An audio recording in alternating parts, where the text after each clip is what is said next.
पाकिस्तान और IMF में कर्ज प्रोग्राम के जायजे पर इब्तदाई मुआहिदा तय पा गया। मंजूरी के बाद पाकिस्तान को $1.2 अरब मिलेंगे।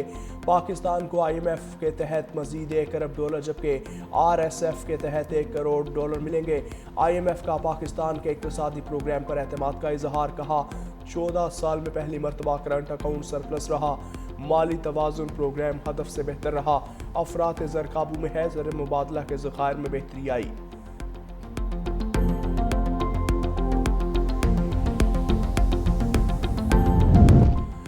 अफगानिस्तान की एक बार फिर सरहद पर इश्तियाल अंगेजी। पाकिस्तान का भरपूर जवाब। सिक्योरिटी जराये के मुताबिक कुरम में अफगान तालिबान और फितना अल खारिज को शदीद नुकसान पहुँचाया गया। तालिबान की 6 टैंक पोजीशंस तबाह, मुतादिद कारिंदे हलाक। पोस्टों पर आग भड़कने के बाद अहलकार पोस्टें छोड़कर फरार। तालिबान ने एक पोस्ट पर सफ़ेद झंडा लहरा दिया। पाक फौज ने खारजी मलिक नईम के ट्रेनिंग कैंप को भी निशाना बनाया।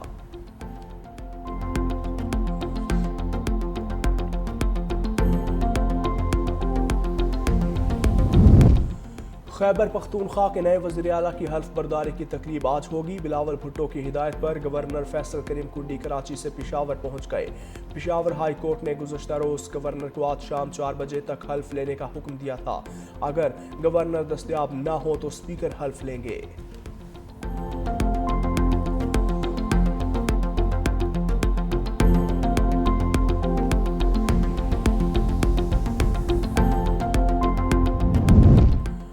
और लाहौर टेस्ट फैसला कुन मरहले में दाखिल। जनूबी अफ्रीका को जीत के लिए मजीद 226 रन। पाकिस्तान को 8 विकेटें दरकार। तीसरे दिन के अख्ताम पर जनूबी अफ्रीका ने दूसरी इनिंग्स में 2 विकेट पर 51 रन बनाए थे। दोनों खिलाड़ियों को नुमान अली ने आउट किया था। दूसरी इनिंग्स में कौमी टीम 167 रन बनाकर आउट हुई थी।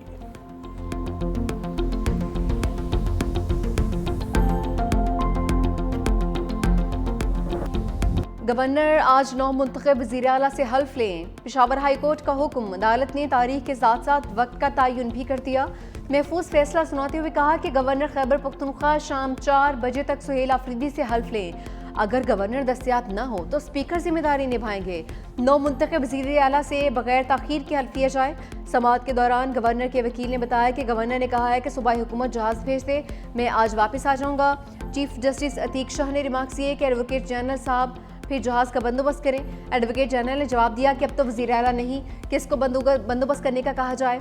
सलमान अकरम राजा ने मौक़िफ़ इख्तियार किया कि अरीमीन गंडापुर ने असम्बली फ्लोर पर कहा कि उन्होंने इस्तीफ़ा दिया। उन्होंने सबसे पहले नए वज़ीर आला सुहेल आफरीदी को वोट दिया। वज़ीर आला इस्तीफ़ा दें तो आइन में मंजूरी का कोई तसव्वुर नहीं। नए वज़ीर आला का इंतखाब हो तो फिर हल्फ लेना लाजमी है। आइन ने आपको इख्तियार दिया है, आप ऑर्डर करें। चीफ जस्टिस ने कहा कि गवर्नर को इस्तीफ़ा मौसूल हो गया तो वज़ीर आला मुस्ताफ़ी तस्वुर होगा। अलीमीन गंडापुर ने असम्बली फ्लोर पर तस्दीक कर दी है। जब वज़ीर आला काम नहीं करना चाहते तो फिर क्या होगा। स्पीकर बाबर सलीम सवाती का गवर्नर फैसल करीम कुंडी को मुरासला। लिखा दोपहर 4 बजे तक हल्फ ना लिया तो बतौर स्पीकर मुझे हल्फ लेने का इख्तियार होगा।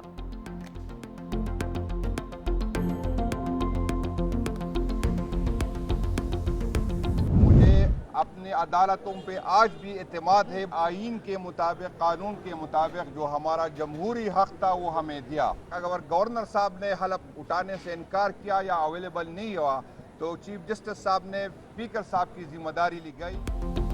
तहरीक इंसाफ ने अदालती फैसला आइन और कानून की फतह करार दे दिया। मीडिया से गुफ्तगू में जुनैद अकबर बोले, अदालत ने आइन और कानून के मुताबिक जो हक था वो दे दिया। हमने सियासी और कानूनी जंग लड़ी है। हमें 26वीं आइनी तरमीम के बाद भी अदालत पर एतमाद है। अगर कल शाम 4 बजे तक हल्फ नहीं लिया तो स्पीकर हल्फ लेंगे। तमाम सियासी जमातों का मशकूर हूँ जिन्होंने जमहूरी अमल में साथ दिया। अब भी सियासी जमातों से कहता हूँ किसी की बातों में ना आए। ओपोजिशन ने इसलिए बाइकआउट किया कि वो एक उम्मीदवार पर मुत्तफिक नहीं हो रहे थे। असद कैसर ने कहा कि आज कानून की फतह हुई है। चीफ जस्टिस ने मेरिट पर फैसला दिया। इस तरह फैसले होंगे तो हम अदालतों के साथ हैं। 26वीं आइनी तरमीम के बाद इस तरह का फैसला जुर्रतमंदाना है।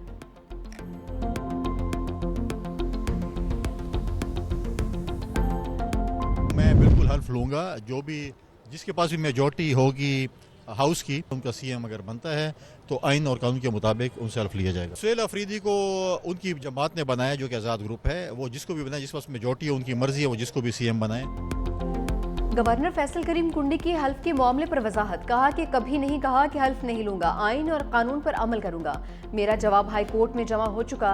एक सवाल पर कहा कि बिलावल भुट्टो से कान में होने वाली बातें आपको नहीं बता सकता। हमेशा कहा है कानून और आइन पर अमल दरामद करेंगे। फैसल करीम कुंडी कराची से पेशावर पहुंच गए हैं।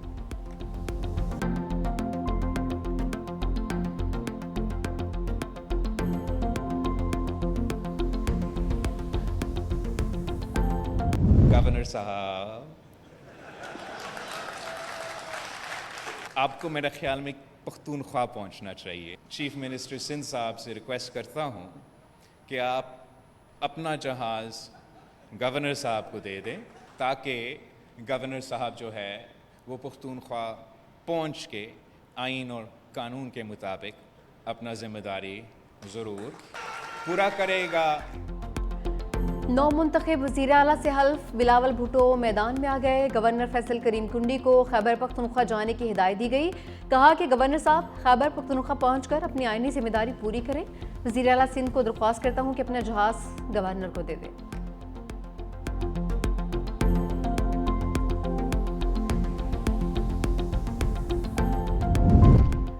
नौ मुंतखब वज़ीर आला खैबर पख्तूनख्वा सुहेल अफरीदी का इंतखाब चैलेंज। JUI ने पेशावर हाई कोर्ट में दरख्वास्त दायर कर दी, मौक़िफ़ अपनाया।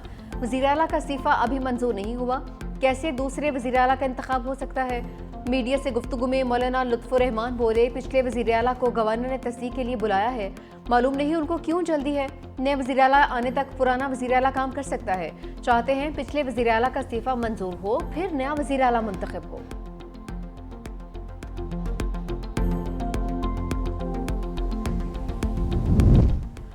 वज़ीर आला हाउस खैबर पख्तूनख्वा के अहम अफसर ओहदे से फारिग। चीफ सिक्योरिटी ऑफिसर के बाद प्रिंसिपल सेक्रेटरी को भी हटा दिया गया। मोहम्मद आबिद मुजीद से प्रिंसिपल सेक्रेटरी 2 वज़ीर आला का इजाफी चार्ज वापस ले लिया गया। ग्रेड 18 के एहसन हैदर गोंदल PSO 1 के ओहदे से बरतरफ।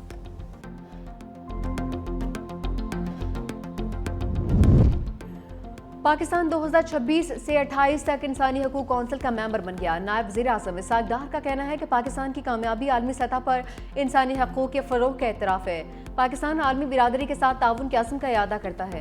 पाकिस्तान समेत 14 ममालिक अक़वाम मुत्तहिदा के इंसानी हकूक कौंसिल के नए रुकन बने हैं।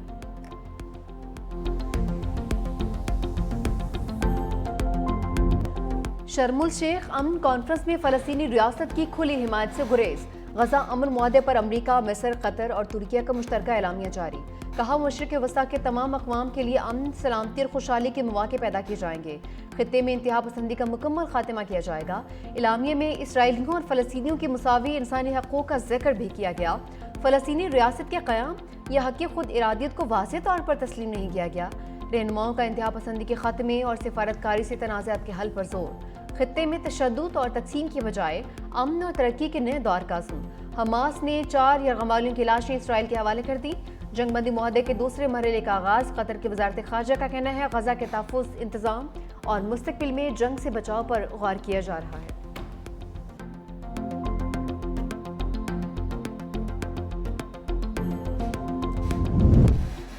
गज़ा की तामीर नौ के लिए $70 अरब दरकार हैं। अक़वाम मुत्तहिदा के मुताबिक गज़ा जंग में तकरीबन 5 करोड़ 5 लाख टन मलबा जमा हो चुका। कई ममालिक ने तामीर नौ के लिए फंड्स फराहम करने की यकीन दहानी करवाई।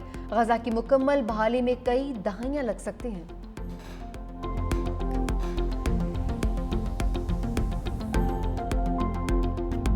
इसराइली काल कोठरियों से आज़ादी। फ़लस्तीनी कैदी सालों बाद घरों को लौट आए। अहले खाना के चेहरों पर खुशी के आंसुओं का सैलाब उमड़ आया। कोई अपने बूढ़े वालिद के गले लगकर बेसाख्ता रो पड़ा तो किसी ने अपनी माँ के हाथ चूमकर सजदा शुक्र अदा किया।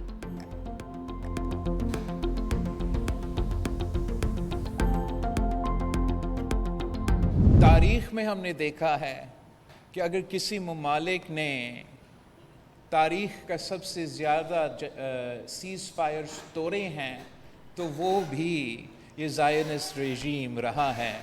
उम्मीद रखते हैं कि ये सीज़ फायर जारी रहेगा। और बिलावल भुट्टो को गजा में सीज़ फायर जारी रहने की उम्मीद। कराची में तकरीब से खिताब करते हुए कहा कि तारीख में सबसे ज़्यादा जंगबंदी तोड़ने वाला मुल्क इसराइल है। बेचैनी, डर और खौफ है कहीं इस बार भी धोखा ना हो जाए। सदर ट्रंप ने वज़ीर-ए-आज़म को खास तौर पर खिताब की दावत दी, जो यकीनन सबको पसंद आया होगा।